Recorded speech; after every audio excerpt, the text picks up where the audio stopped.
아침 7시 라디오에서 들려오는 익숙한 시그널 음악이 집안을 먼저 깨웠습니다. 남편은 언제나처럼 부엌과 거실 사이 작은 테이블에 라디오를 올려놓고 의자에 앉아 신문을 펼쳤습니다. 라디오 볼륨은 식탁까지 꽉 차게 울려 퍼졌고 나는 된장국을 저으며 김 사이로 남편의 가쁜 기침 소리를 들었습니다. 국을 젓는 내 손등에는 또 하나의 검버섯이 늘어나 있었습니다. 20살에 처음 남편 밥을 해주던 그때의 손은 분명 이렇지 않았는데 하는 생각이 잠깐 스쳤지만 이내 된장국 냄새와 함께 사라졌습니다. 여보, 밥 되었습니다. 나는 평소처럼 말했지만 그 말은 라디오 소리 속에 묻혀버린 듯 했습니다. 남편은 신문에서 눈도 떼지 않은 채 고개만 끄덕였습니다. 응. 짧고 가벼운 대답. 서로 너무 익숙해진 탓인지 혹은 더 이상 나눌 대화가 없어서인지 그 응 한마디가 자꾸 내 가슴에 걸렸습니다. 식탁 위에는 하얀 밥그릇 2개, 된장국, 계란말이, 남은 김치가 가지런히 놓여 있었습니다. 남편과 마주 앉으면 괜히 어색해져서 나는 살짝 비켜 앉았습니다. 숟가락이 그릇을 치는 소리가 가끔씩 들렸지만 대부분의 공간은 라디오가 차지하고 있었습니다. 요즘 사람들 별일로 다 싸운다네. 남편이 신문 귀퉁이를 접으며 말했습니다. 나는 된장국을 한 숟갈 뜨다가 손이 멈췄습니다. 왜요? 이혼 사유가 대화 부족이라네. 뭐 그까짓 걸로 참으면 되는 걸. 라디오보다 더 크게 내 가슴이 철렁 내려앉았습니다. 참으면 된다니. 정말이지. 나는 평생을 참으며 살았는데 삼키지 못한 말이 목구멍까지 올라왔다가 커다란 한숨과 함께 다시 내려갔습니다. 대화가 잘 안 되는 사람이 맞나 보죠. 나는 최대한 아무렇지 않은 척 말했습니다. 남편은 아무 대답도 하지 않았고 그 대신 라디오 볼륨만 약간 더 올렸습니다. 라디오에서는 어느 아내의 사연이 흘러나왔습니다. 남편이 단 한 번도 수고했다는 말을 해주지 않았다는 이야기. 나는 젓가락을 들고도 밥을 먹지 못한 채 그 말에 귀를 기울였습니다. 요즘 사람들은 별걸 다 바라네. 남편의 툭 내뱉는 말 한마디. 그 순간 내 마음속 오래된 상처가 마른 흙처럼 다시 갈라졌습니다. 식사를 마친 남편은 일어나지 않고 그대로 라디오만 들었습니다. 나는 그릇을 치우며 싱크대 쪽으로 걸어갔습니다. 창밖으로 주황색 꽃 하나가 활짝 피어 있었고 그 꽃이 괜히 부러웠습니다. 물만 주면 스스로 피어나는 저 작은 생명이. 정이야, 오늘 반찬 뭐 또 할 거야? 남편의 말에 나는 손을 멈추고 뒤돌아봤습니다. 글쎄요. 냉장고 안에 있는 걸로 알아서 하겠죠. 말끝이 조금 차갑다는 걸 나도 알았지만 남편은 눈치채지 못했습니다. 그때 싱크대 옆 테이블에 놓여 있던 전단지 하나가 눈에 들어왔습니다. 성인 미술교실 지금부터라도 나를 위한 시간을 가져보세요. 나는 그 종이를 손끝으로 살짝 들어 올려 보았습니다. 아무도 보지 않는 순간이면 이렇게 조심스레 내 마음을 꺼낼 수 있을까요? 하지만 남편의 목소리가 다시 들려왔습니다. 뭐야, 그거? 나는 재빨리 전단지를 접어 앞치마 주머니에 넣었습니다. 그냥 광고지예요. 남편은 관심도 없다는 듯 다시 라디오 볼륨을 높였습니다. 점점 집안이 라디오 소리로만 채워지는 느낌이었습니다. 점심 준비를 하려고 냉장고를 열었습니다. 두부, 애호박, 멸치를 꺼내면서 문득 생각했습니다. 이렇게 사는 게 내 하루의 전부인 걸까? 칼이 도마에 부딪히는 소리만이 주방 한가운데에 리듬처럼 울렸습니다. 타탁, 타탁. 점심은 간단히 먹자. 뉴스 들어야 해. 남편의 말이 공기처럼 스며들었습니다. 나는 대답 대신 칼질만 이어갔습니다. 라디오에서는 또 다른 아내의 사연이 흘러나왔습니다. 남편이 은퇴 후 집에만 있어 힘들다는 이야기. 나는 펜을 흔들면서 그 말에 오래 귀를 기울였습니다. 남편은 중얼거리듯 말했습니다. 저 집도 힘들겠다. 남편이 잔소리하겠지. 잔소리라도 대화라도 있는 집이면 좋겠네요. 그 말이 혀끝까지 올라왔지만 내 입은 끝내 열리지 않았습니다. 점심상을 차리고 식탁에 앉은 후에도 나는 한참 동안 숟가락을 들지 못했습니다. 남편 옆에서 라디오의 말소리만 멀어졌다, 가까워졌다 하며 울렸습니다. 창밖에서 들리는 아이들의 웃음소리가 이 집안까지 들어오지 못하는 것처럼 밥을 한 숟갈 뜨자 불쑥 이런 생각이 스쳤습니다. 나는 대체 언제까지 참아야 하는 걸까? 그때 현관문 쪽에서 찰컥하는 소리가 들렸습니다. 누군가 문 손잡이를 잡아당기는 소리. 나는 고개를 들었습니다. 그 소리는 이 평온해 보이는 하루의 작은 균열을 만드는 첫 번째 신호처럼 느껴졌습니다. 점심을 먹고 난 뒤에도 남편은 거실에서 라디오를 들으며 신문을 넘겼습니다. 나는 설거지를 마치고 행주를 짜서 걸어두었지만 마음은 조금도 정리되지 않았습니다. 주머니 속에 접어넣은 미술교실 전단지가 나도 모르게 계속 만져지는 것이었습니다. 종이 끝이 손끝에 닿을 때마다 묘하게 살아나는 나라는 사람의 온기 같은 게 느껴졌습니다. 그때 휴대폰이 울렸습니다. 수진아. 딸의 밝은 목소리가 전화기 너머로 들려왔습니다. 엄마, 점심 드셨어? 요즘 아빠랑 잘 지내? 엄마 목소리가 좀 피곤해 보여서 나는 괜히 목을 한번 가다듬었습니다. 괜찮아. 내 걱정이나 하지. 애들 학원비도 나가야 한다며. 그 말을 하려는 순간 뒤에서 남편이 라디오 볼륨을 더 키웠습니다.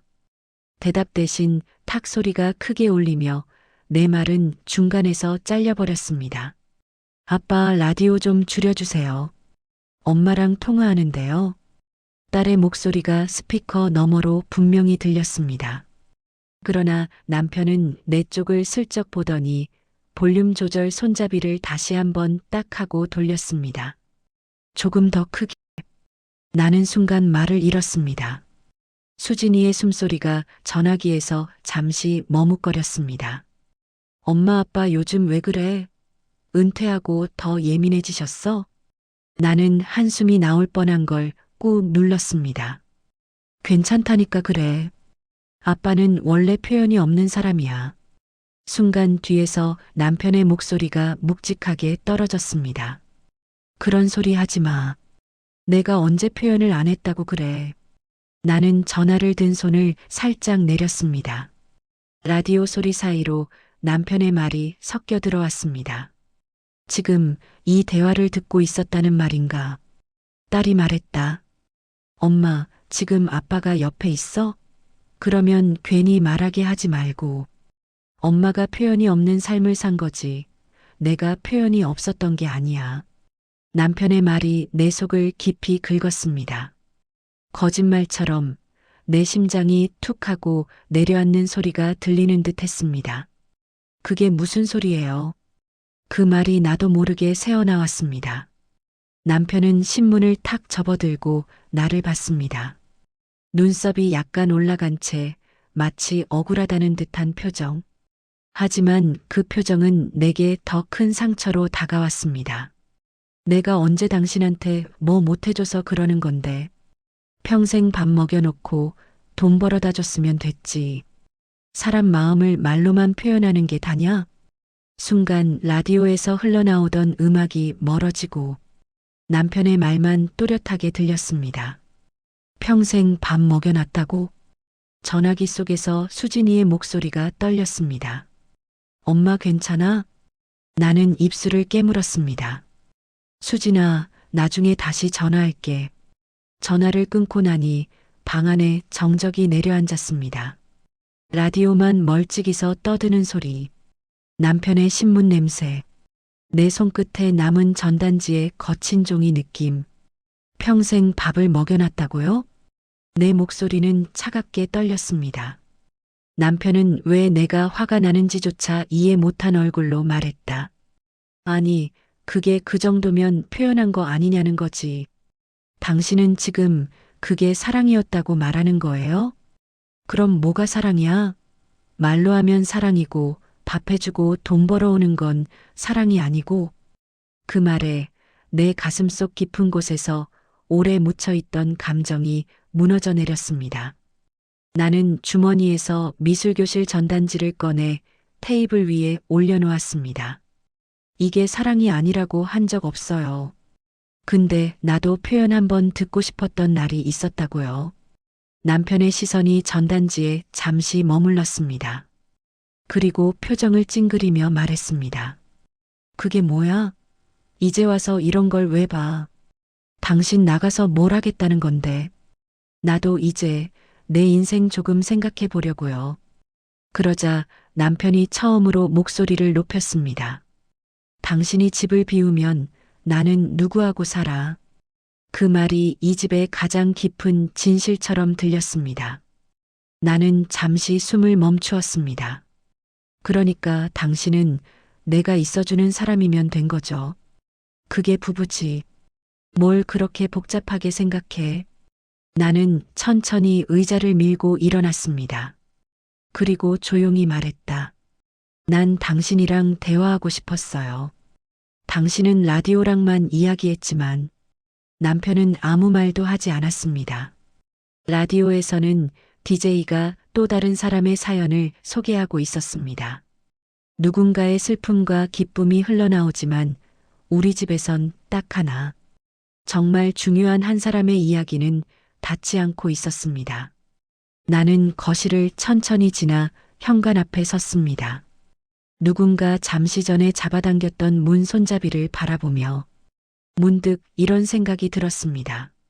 지금 이 문을 열고 나가면 나는 나를 조금은 되찾을 수 있을까? 그러나 그 순간 뒤에서 남편의 낮은 한숨이 들렸습니다. 아주 잠깐이었지만 나는 그 소리에 멈춰섰습니다.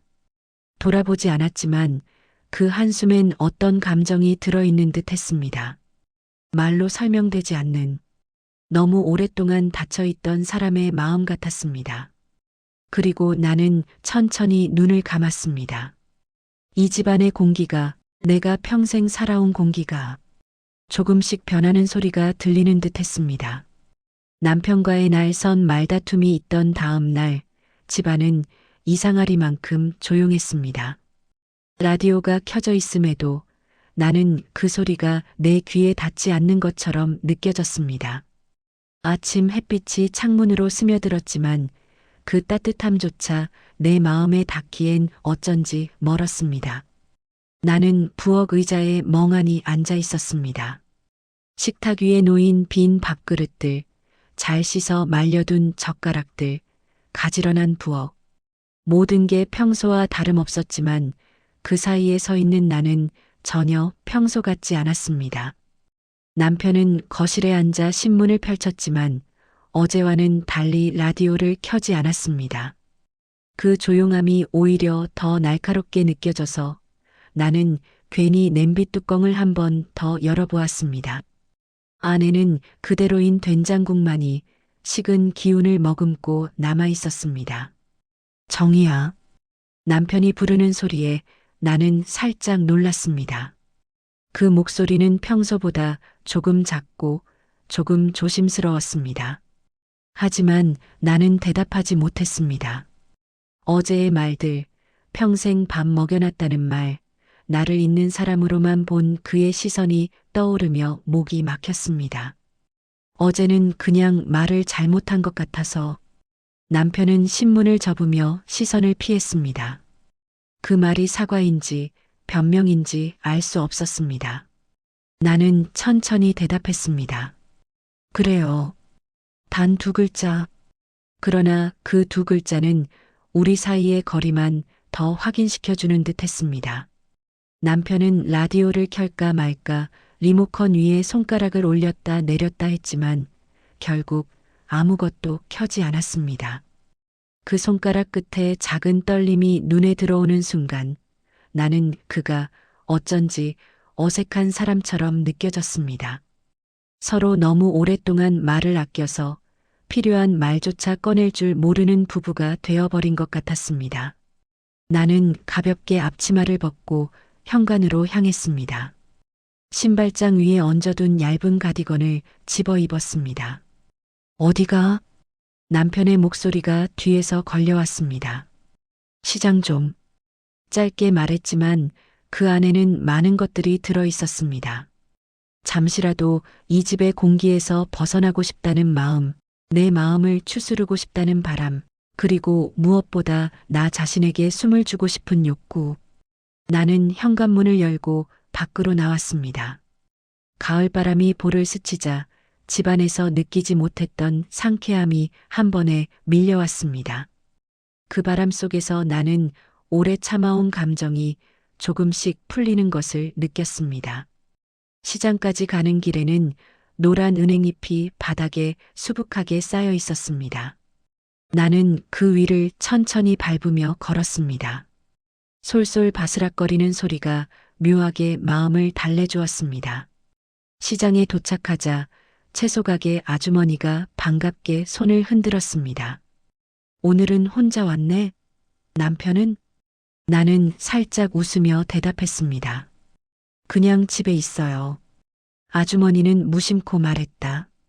어휴, 은퇴한 남편들이 집에 붙어 있는 게 제일 힘들지. 그래도 속 썩이지만 않으면 다행이지 뭐. 그 말에 내 마음이 순간 들킨 듯 무거워졌습니다. 그래서 나는 서둘러 고개를 끄덕이며 대충 대화를 끝냈습니다. 대파를 사고 돌아서려는데 거리 한편에 작은 게시판이 눈에 들어왔습니다. 빨간 앞핀으로 고정된 종이 한 장. 어제 보았던 것과 똑같은 미술교실 전단지였습니다. 지금부터라도 나를 위한 시간을 가져보세요. 나는 물끄러미 그 글자를 바라보았습니다. 바람의 종이 끝이 살짝 흔들릴 때마다 내 오랜 과거도 함께 흔들리는 것 같았습니다. 젊었을 때 나는 그림을 참 좋아했었습니다. 친정집 마루에 앉아 해질녘 풍경을 그리던 기억. 결혼하던 날 그걸 모두 내려놓던 순간. 그리고 그 이후로 단 한 번도 나를 위한 시간을 가진 적 없었다는 사실. 손끝이 전단지 아래쪽으로 천천히 움직였습니다. 뭔가 뜨겁고도 차갑게 느껴졌습니다. 나는 결국 그 종이를 조심스레 떼어냈습니다. 내 주머니에 넣는 동안 마치 아주 작은 불씨 하나가 가슴 안쪽에서 피어나는 느낌이 들었습니다. 집으로 돌아가는 길, 나는 누구보다 천천히 걸었습니다. 남편이 기다리고 있을까? 혹시 또 라디오가 켜져 있을까? 어제의 말들이 다시 시작될까? 그런 걱정들이 머릿속을 가득 채우고 있었습니다. 하지만 막상 집 문을 열자 라디오는 켜지지 않았습니다. 거실에 앉아 있는 남편은 신문도 내려놓고 그냥 창밖만 바라보고 있었습니다. 나는 조용히 집 안으로 들어왔습니다. 그러자 남편이 아주 천천히 내 쪽으로 고개를 돌렸습니다. 시장 잘 다녀왔어? 이 말이 이렇게 서툴고 이렇게 작은 배려처럼 들릴 줄 몰랐습니다. 나는 고개를 끄덕였습니다. 응. 남편은 인사 외에 아무 말도 하지 않았습니다. 하지만 나는 깨달았습니다. 이 침묵이 어제와 오늘의 무게를 모두 품고 있다는 것을. 나는 가방 속 전단지를 꺼내보았습니다. 꼼꼼히 접힌 전단지를 펼치는 순간 나는 조용히 숨을 들이마셨습니다. 그래, 정이야. 이제 조금은 너를 위해 살아도 되지 않을까? 남편에게 말하지는 않았지만 내 마음속에서는 분명 작은 결심이 이루어졌습니다. 누구에게도 기대지 않고 누구의 허락도 필요 없는 나를 위한 시간. 그 순간 남편의 한숨이 미세하게 들렸습니다. 그 한숨은 어제와 달리 어디까지가 후회인지 어디까지가 두려움인지 모를 묘한 감정이 섞여 있었습니다. 나는 남편을 쳐다보지 않은 채 전단지를 손에 꼭 쥐었습니다. 내가 앞으로 어디로 가게 될지는 모르겠지만 적어도 나는 이제 이 집안에서 혼자가 아니었습니다. 내 안에 깨어난 작은 용기 하나가 나와 함께 서 있었으니까. 전단지를 손에 쥔 채 집안에서 하루를 보내고 있었지만 마음은 여전히 어딘가 울렁거렸습니다. 남편은 라디오를 켜지도 그렇다고 나와 말을 섞지도 않았습니다. 조용한 집안에서는 냉장고 모터 돌아가는 소리만 묘하게 크게 들렸습니다. 그 조용함 속에서 나는 스스로의 발자국 소리조차 신경 쓰며 움직였습니다. 오후가 조금 지나자 초인종이 딩동 울렸습니다. 문틈으로 들어오는 밝은 외부 소리가 이 집의 공기와 확연히 달랐습니다. 문을 열자 손자 민호가 배낭을 맨 채 활짝 웃고 서 있었습니다. 할머니, 저 왔어요. 그 웃음 하나로 집안 공기가 바뀌었습니다. 민호의 얼굴만 보면 마음 한쪽이 금세 따뜻해지는 게 스스로도 느껴졌습니다. 어휴, 웬일이야. 학교 끝나고 바로 왔니? 네. 엄마가 바빠서 학원 가기 전에 잠깐 들렀어요. 민호는 신발을 벗자마자 냉장고 앞에 서서 물을 마셨습니다. 그러다 내 얼굴을 유심히 보며 물었습니다. 할머니, 어디 아파? 얼굴이 좀 슬퍼 보여. 그 말에 나는 얼어붙었습니다. 남편도 딸도 아무도 묻지 않던 말. 단 한 번도 듣지 못했던 질문. 아니야. 그냥 조금 피곤해서 그래. 나는 손사래를 치며 웃어 보였지만 민호는 고개를 갸웃하며 내 옆으로 다가왔습니다. 할머니 눈이 빨개요. 울었어요? 그 말에 나는 순간 숨을 멈췄습니다.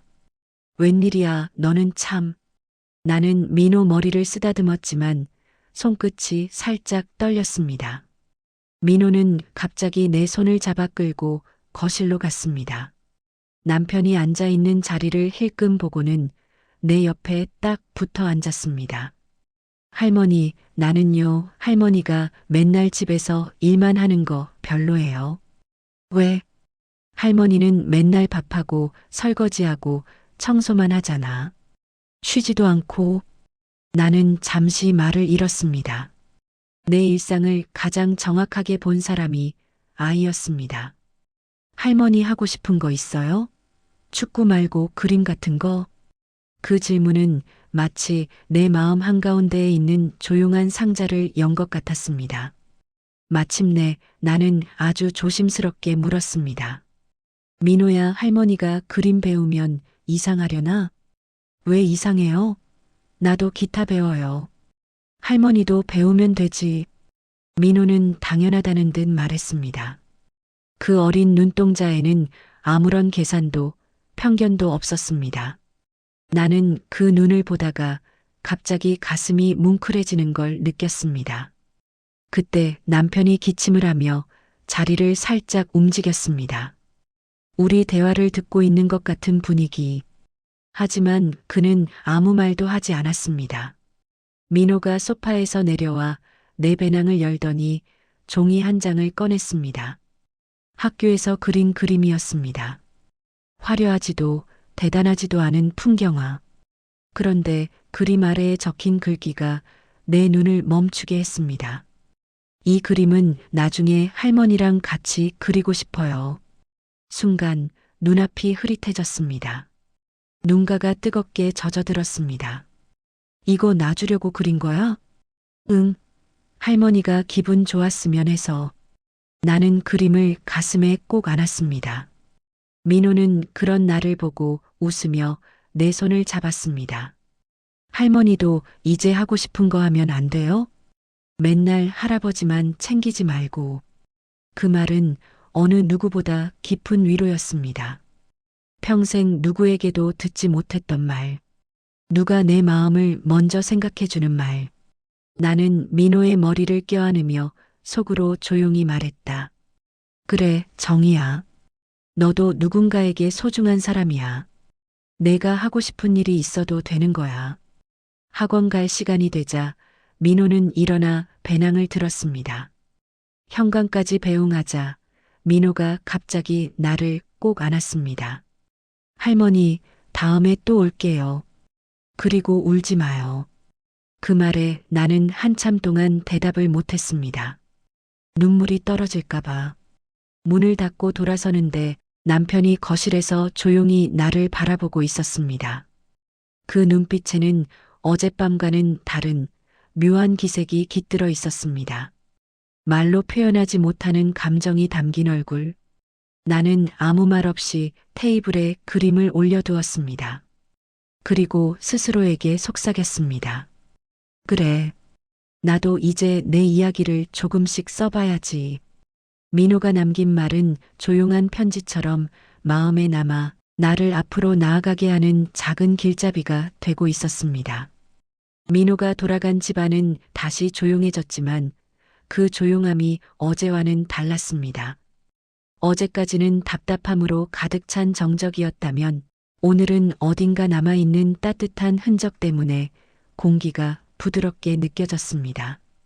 테이블 위에는 민호가 남기고 간 그림이 그대로 놓여 있었습니다. 나는 그 그림을 바라보다가 조심스레 액자 하나를 꺼내 넣었습니다. 그 작은 행동이 나에게도 이 집에도 새로운 공기 한 줄기를 붙여주는 듯 했습니다. 그때 거실 쪽에서 약한 기침 소리가 났습니다. 남편이 천천히 자리에서 일어나 나에게 다가왔습니다. 어색하게 기침을 한 번 더 하며 말했습니다. 정희야, 그 아이가 준 그림 잘 받았네. 나는 고개만 살짝 끄덕였습니다. 남편은 손가락으로 테이블 모서리를 천천히 문지르며 말을 이었습니다. 민호 참 똑똑한 아이야. 그 말의 어색함이 조금 귀여워 보이기까지 했습니다. 하지만 그 순간 남편의 시선이 벽쪽 라디오로 향했습니다. 오래된 기계, 우리 집에서 가장 큰 소리를 내던 물건. 나는 조용히 물었습니다. 라디오는 왜 오늘 안 켰어요? 남편은 눈을 피하며 말했습니다. 그냥 듣기 싫어서. 듣기 싫어서? 늘 그 라디오에 모든 감정을 숨겨놓던 사람이. 남편은 잠시 침묵하다가 천천히 오래된 라디오 앞으로 걸어갔습니다. 라디오 위를 손바닥으로 쓸어내리며 조용히 말했다. 정희야, 이 얘긴 한 번도 한 적이 없는데. 나는 숨까지 멈춘 채 그를 바라보았습니다. 남편은 라디오 옆에 털썩 앉았습니다. 그 자세가 마치 오래된 시간 속으로 내려가는 사람처럼 보였습니다. 내가 젊었을 때 버스 운전하던 거 알지? 나는 고개를 끄덕였습니다. 30년 넘게 운전대를 잡았던 남편. 그의 인생 대부분이 그 안에서 흘렀다는 것을. 남편은 무릎 위에 올린 두 손을 꽉 쥐고 있었습니다. 손등에 굵은 혈관이 도드라질 만큼. 그때 큰 사고가 있었어. 승객들 중 한 명이 내 바로 앞에서 숨을 거뒀지. 나는 숨을 삼켰습니다. 남편은 장기침을 하며 떨리는 목소리로 말을 이었습니다. 그 사람이 내 말 한마디만 더 들었으면 살 수도 있었대. 말 한마디? 내가 그때 괜찮으시냐고 단 한 번이라도 물었으면 달랐을 거라고. 남편은 고개를 푹 숙였습니다. 어두운 조명 아래 그의 뒷모습이 처음으로 작아 보였습니다. 그 뒤로 말을 하는 게 무서워졌어. 내가 하는 말 때문에 또 누군가가 잘못될까봐. 그 말은 마치 오래 묻혀있던 돌덩이가 가슴으로 굴러내려오는 소리처럼 들렸습니다. 그때부터 말 대신 라디오만 들었어. 남들 얘기 듣고 있으면 내가 말 안 해도 되는 것 같아서. 나는 남편의 등을 바라보았습니다. 평생 무뚝뚝하고 표현 없는 사람이라고만 생각했던 남자. 그가 이렇게 긴 세월을 죄책감 속에서 살았다는 걸 나는 한 번도 알지 못했습니다. 도연 씨, 내 목소리가 떨렸습니다. 남편은 내 쪽으로 고개를 돌리지 못한 채 말했습니다. 정희야, 당신한테 고맙다는 말을 안 한 게 아니라 내가 말을 하면 또 누군가 다칠까봐 그냥 말을 잃어버린 것처럼 살았어. 말을 잃어버린 사람. 그 말이 가슴 깊숙이 들어왔습니다. 그런데 왜 이제 말해줘요? 조용히 묻는 나의 말에 남편은 천천히 고개를 들었습니다. 민호가 당신 웃게 하는 거 보니까 아, 나도 뭐라도 말해야겠구나 싶더라. 그 말이 너무 서툴러서, 너무 늦어서, 너무 불완전해서 오히려 더 깊이 박혔습니다. 나는 남편 옆에 조심스레 앉았습니다. 어떻게 손을 잡아야 할지 몰라 그냥 무릎 위에서 두 손을 모았습니다. 도연 씨, 그동안 힘들었겠어요. 남편의 눈이 순간 크게 흔들렸습니다. 나는 그의 라디오 위에 올려져 있던 먼지를 손끝으로 쓸어냈습니다. 말 못하는 것도 마음이 아팠던 거죠. 남편은 한동안 아무 말도 하지 않았습니다. 그러다 아주 작게, 정말 작게 말했다. 미안해. 눈물이 고여있지도 않았지만 그 말 한마디는 내 마음 가장 깊은 곳으로 떨어져 올렸습니다. 나는 천천히 고개를 끄덕였습니다. 그리고 속으로 조용히 말했다. 그래, 이렇게라도 하나씩 풀리면 되는 거야. 남편의 진실은 상처처럼 아팠지만 그 상처를 알고 나니 이 사람의 침묵이 조금은 다르게 보였습니다. 남편의 과거 이야기를 들은 그날 저녁 집안 공기는 마치 오래된 종이처럼 얇고 바스라질 듯 했습니다. 우리는 서로를 향해 앉아 있었지만 그 사이에는 말로 이루어진 벽이 아닌 수십 년의 오해와 상처가 쌓여 있었고 그 벽이 어느 쪽으로도 쉽게 무너지지 않았습니다. 나는 부엌에 앉아 천천히 차를 끓였습니다. 전기포트가 울리는 소리가 어찌나 크게 들리던지 마치 내 심장도 그 소리에 맞춰 덜컥거리며 흔들리는 것 같았습니다. 남편은 거실에서 라디오를 바라보다가도 켜지 않고 계속 손가락만 만지작거렸습니다. 라디오 위에 작은 전원 버튼은 눌려지기를 기다리는 듯 보였지만 남편은 말을 잃었던 이유를 다시 떠올린 듯 손을 거두어 갔습니다. 나는 조심스레 물었습니다. 도연 씨, 오늘 얘기해줘서 고마워요. 남편의 어깨가 살짝 굳었습니다. 그 말이 고마웠던 건지 아니면 오히려 무거워진 건지 알 수 없었습니다. 그래도 나는 잘 모르겠어. 뭐려? 당신이 왜 갑자기 그림을 배우겠다는 건지.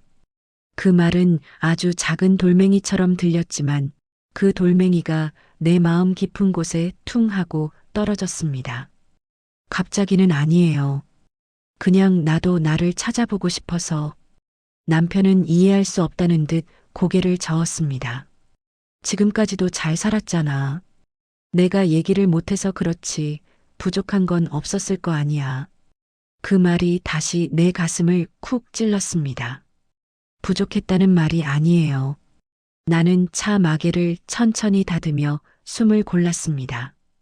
그냥 누가 내 마음을 조금이라도 알아줬으면 했던 거죠.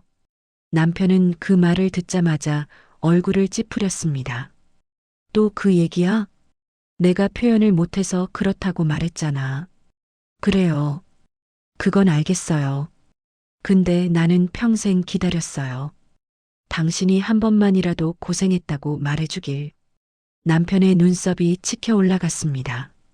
그 표정이 마치 그게 뭐 그리 대단한 일인지 묻는 것 같아 눈물이 차올랐습니다. 근데 왜 이제 와서 그걸 문제 삼아? 문제 삼으려는 게 아니라 나는 이미 말했잖아. 나는 말이 두렵다고. 남편의 목소리가 더 높아지자 내 속에서 조용히 쌓여있던 감정이 한순간에 요동쳤습니다. 말이 두려운 건 알겠어요. 근데 말이 없어도 마음은 보여줄 수 있었잖아요. 남편의 턱이 단단히 굳어졌습니다. 난 평생 일해서 당신이 편하게 살게 해줬어. 그게 마음 아니면 뭔데? 그 말에 나는 손에 쥐고 있던 찻잔을 내려놓았습니다. 손끝이 미세하게 떨렸습니다. 그건 의무였죠. 가족이니까, 아내니까 해야 할 일이었겠죠. 근데 나에게는 당신이 필요했어요. 남편은 순간 얼어붙었습니다. 내 말이 너무 낯설었던 것인지, 혹은 너무 늦게 들려서였는지. 정희야, 그렇게 말하면 나는 뭐가 되냐? 당신은 나 없는 사람처럼 살았어요. 나는 조용히 말했다. 라디오만 보고, 신문만 보고, 내가 옆에 있어도 없는 것처럼 살았어요. 남편은 소파 팔걸이를 꽉 쥐었습니다. 손등에 핏줄이 도드라지며 떨렸습니다. 나보고 어쩌라고. 그 말이 떨어지는 순간 나는 가슴이 붕 뜨는 듯 했습니다. 나도 모르겠어요. 나도 어떻게 해야 하는지 모르겠고, 이 사람이 내 마음을 이해할 수 있을지도 모르겠고, 정말 이대로 살아가도 되는지 모르겠었습니다. 남편은 갑자기 자리에서 벌떡 일어났습니다. 그리고 말을 쏟아냈습니다. 당신이 왜 이렇게 변했는지 모르겠다. 그림이 뭐라고 왜 갑자기 날 버리려고 하는 것처럼 말하는데 버리려는 게 아니에요. 내 목소리는 떨렸습니다. 그냥 나를 조금 찾아보려는 거예요. 남편의 얼굴이 일그러졌습니다. 그 표정의 밑바닥에 깔린 감정은 분노가 아니라 두려움이었습니다. 당신이 집 밖으로 나가면 나는 혼자 남는 거잖아. 그 말은 처음 듣는 목소리였습니다. 평생 남편의 입에서 나온 적이 없는 숨어있던 진짜 외로움. 나는 말을 잃었습니다. 남편은 잠시 숨을 고르더니 라디오를 향해 손을 뻗었습니다. 그리고 전원 버튼을 딸깍 눌렀습니다. 오래된 라디오에서 지직거리는 소리와 함께 작은 음악이 흘러나왔습니다. 하지만 그 소리는 평소보다 훨씬 더 외롭게 들렸습니다. 이 소리라도 없으면 나는 정말 아무도 없다고 느껴져. 남편의 목소리에는 두려움과 체념이 뒤섞여 있었습니다. 나는 그 말에 가슴이 저릿해졌지만 그렇다고 해서 상처가 사라지는 것은 아니었습니다. 도연 씨, 나는 조용히 말했다. 우리 정말 이렇게 살다가 끝나는 걸까요? 남편은 무너지는 듯한 얼굴로 나를 바라보았습니다. 그러나 대답하지 못했습니다. 그 순간 라디오에서 흘러나온 DJ의 말이 우리 둘 사이에 비수처럼 떨어졌습니다. 가족보다 먼 사이가 없다는 말 참 어렵죠. 남편과 나 둘 다 그 말에 시선이 잠시 흔들렸습니다. 하지만 그 흔들림조차 서로에게 닿지 못했습니다. 우리는 서로를 걱정하면서도 서로에게 가장 큰 상처를 주는 방법으로만 말할 줄 아는 사람들이었습니다. 그리고 그날 밤 나는 처음으로 이 집에서 나도 이 사람도 서로를 잃을까 두렵구나 하는 사실을 선명히 느꼈습니다.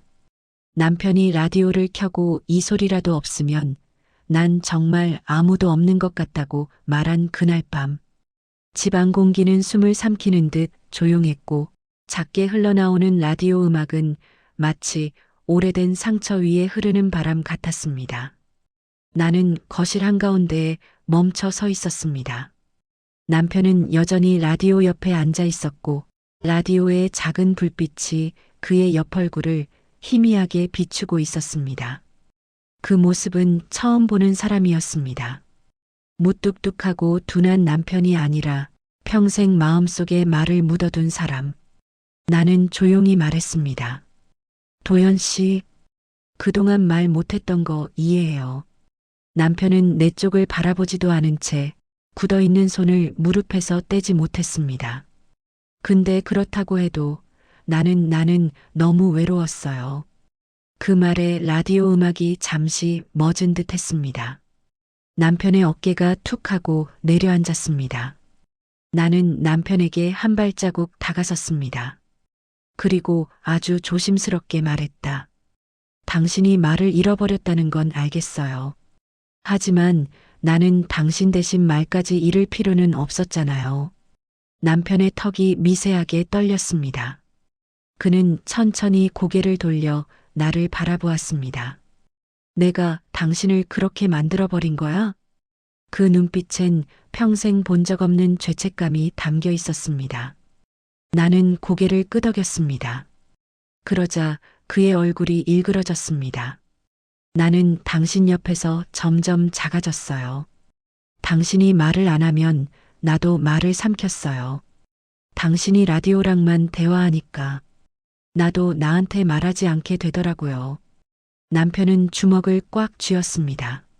손등에 핏줄이 울컥 올라왔습니다.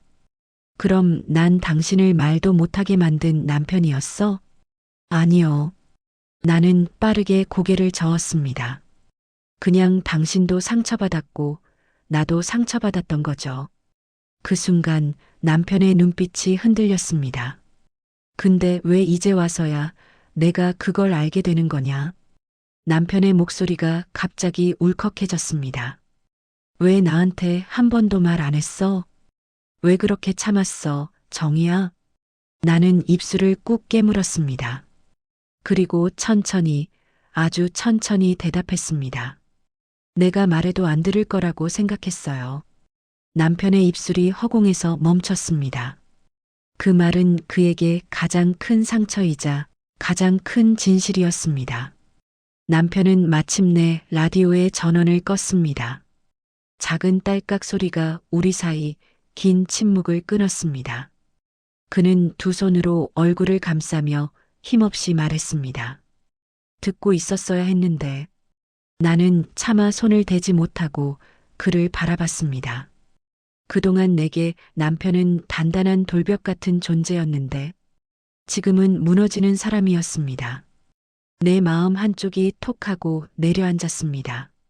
나도 잘못했어요. 남편이 고개를 들었습니다. 나는 당신을 너무 오래 혼자 두었어요. 당신이 그렇게 무서워하는지도 모르고 남편의 얼굴이 일순간 크게 떨렸습니다. 그는 몇 번이고 말을 낮게 반복했습니다. 나도 무서웠어. 당신이 나한테서 멀어지는 게. 그 말은 마치 바람에 떠밀린 낙엽처럼 힘없이 흔들렸습니다. 정이야, 나는 정말 혼자가 되고 싶지 않았어. 그 한마디가 내 가슴 깊숙이 들어왔습니다. 이 사람도 나와 같은 두려움을 품고 있었던 걸까? 나는 조심스럽게, 정말 조심스럽게 남편에게 다가갔습니다. 그리고 그의 손등 위에 내 손을 살며시 올렸습니다. 남편의 손이 움찔했지만 이내 가만히 머물렀습니다. 도연 씨, 내 목소리는 떨렸지만 분명했습니다. 우리 이제라도 서로에게 말해요. 늦었어도 지금이면 돼요. 남편의 눈가가 붉게 젖어들었습니다. 그의 입술이 미세하게 떨렸습니다. 정이야, 고맙다. 그 말은 너무 서툴렀고 너무 늦었으며 너무 짧았지만 평생을 기다려온 단 한마디였습니다. 눈물이 내 눈에서 천천히 흘러내렸습니다. 남편은 그 눈물을 보며 작게 고개를 숙였습니다. 정이야, 미안해. 정말 미안해. 그 말들이 방 안에 오래 맴돌았습니다. 그리고 드디어 우리 사이에 닫혀있던 문이 아주 조금, 아주 천천히 열리는 소리가 들리는 듯 했습니다. 라디오가 꺼진 거실은 오히려 처음으로 우리 목소리만 남아 있었습니다. 남편이 조용히 정이야 고맙다고 말한 그날 밤, 우리 집은 오래전처럼 조용했지만 그 조용함이 더 이상 차갑지 않았습니다. 라디오의 불빛은 꺼져 있었고 대신 우리 둘의 숨소리만이 방 안을 부드럽게 채우고 있었습니다. 나는 천천히 부엌으로 가 따뜻한 차를 한 주전자 끓였습니다. 남편은 소파에 앉아 나를 지켜보고 있었습니다. 그 눈빛 속에는 어색함도 두려움도 미안함도 모두 섞여 있었지만 그 모든 것이 너무 인간적으로 느껴졌습니다. 차 좀 드세요. 내가 조심스럽게 건네자 남편은 양손으로 컵을 받았습니다. 그 작은 동작조차도 이 사람의 변화를 보여주는 듯 했습니다. 정희야, 나도 좀 변하고 싶어. 남편의 말이 너무 낯설어서 잠깐 멍해졌습니다. 뭐가 변하고 싶어요? 남편은 시선을 내리깔고 천천히 말했다. 말을 조금 해보려고. 당신이 듣고 싶어 했던 말들. 그동안 내가 너무 겁나서 못했어. 나는 손가락으로 컵을 감싸며 천천히 숨을 들이마셨습니다. 늦지 않았어요. 조용히 말하자 남편의 손이 살짝 떨렸습니다. 그때 식탁 위에 놓여 있던 민호의 그림이 시야에 들어왔습니다. 밝은 하늘 아래 그려진 작은 집, 그리고 아래 적힌 글씨. 할머니랑 같이 그리고 싶어요. 나는 그림을 들고 남편에게 보여주었습니다. 이거 민호가 그린 거예요. 나한테 하고 싶은 거 하라고 해줬어요. 남편은 그림을 바라보며 고개를 천천히 끄덕였습니다. 그래, 내가 하고 싶은 거 해. 그 말이 너무 짧았지만 너무 따뜻했습니다. 마치 평생 동안 닫혀있던 창문이 조금씩 열리는 소리 같았습니다. 그날 오후 나는 처음으로 남편에게 나 미술교실 가보려고 해요. 라고 말했습니다. 남편은 놀란 눈으로 나를 보다가 이내 아주 미세하게 미소를 지었습니다. 그래, 내가 데려다 줄까? 그 말이 얼마나 큰 변화인지 남편은 아마 모를 겁니다. 나는 순간 울컥해져서 고개를 끄덕일 수밖에 없었습니다. 다음 날 아침 남편은 평소와 다르게 라디오를 켜지 않았습니다. 대신 현관 앞에서 말했습니다. 같이 걸어갈까? 오랜만에.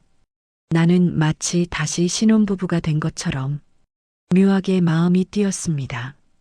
거리에는 은행잎이 바람에 날리고 미술 교실이 있는 동네 회관까지 걷는 길은 생각보다 훨씬 짧게 느껴졌습니다.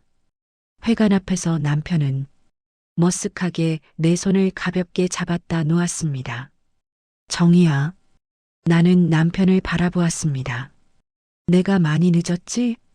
그 한마디에 내 눈가가 금세 뜨거워졌습니다. 그래도 와줬잖아요. 그 말에 남편의 눈가도 살짝 붉어졌습니다. 남편은 회관문을 천천히 잡고 말했다. 끝나면 전화해. 내가 데려갈게. 나는 고개를 끄덕이고 조용히 교실 안으로 들어갔습니다. 물감 냄새, 연필 깎는 소리, 그리고 햇빛이 들어오는 작은 창문. 오랜만에 느끼는 나만의 공간이었습니다. 의자에 앉아 흰 도화지를 바라보니 가슴이 벅차올랐습니다. 이제 정말로 내 삶의 한 페이지를 새로 그리는 기분이 들었습니다. 붓을 처음 찍어 색을 내는 순간 문틈 너머로 들리는 발걸음 소리가 있었습니다. 남편이 완전히 떠난 줄 알았는데 아직 문 밖에 서 있는 게 느껴졌습니다. 아마 나를 두고 떠나기 아쉬웠던 걸지도 모르죠. 나는 도화지에 첫 선을 그었습니다. 그 선은 삐뚤었고 어색했지만 어찌나 아름답던지. 그래, 정희야. 너는 이제 이렇게 너만의 색을 만들어가면 되는 거야. 그날 저녁 남편은 회관 앞에서 나를 기다리고 있었습니다. 두 손을 주머니에 넣고 어색하지만 따뜻한 얼굴로 다녀왔어? 응, 좋았어요. 남편은 고개를 끄덕이며 말했다. 그럼 앞으로도 계속 가.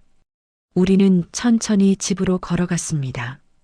서로의 그림자만 길게 나란히 이어진 채 골목 끝에 다다랐을 때 남편이 조용히 내 손을 잡았습니다. 오래된 손이었지만 어쩐지 새로 잡는 느낌이었습니다. 라디오 없이 걷는 길, 말이 없어도 온기가 흘러오는 길, 그리고 나는 깨달았습니다. 평생 돌아서 있던 두 사람이 이제는 같은 방향을 보고 걷기 시작했다는 것을.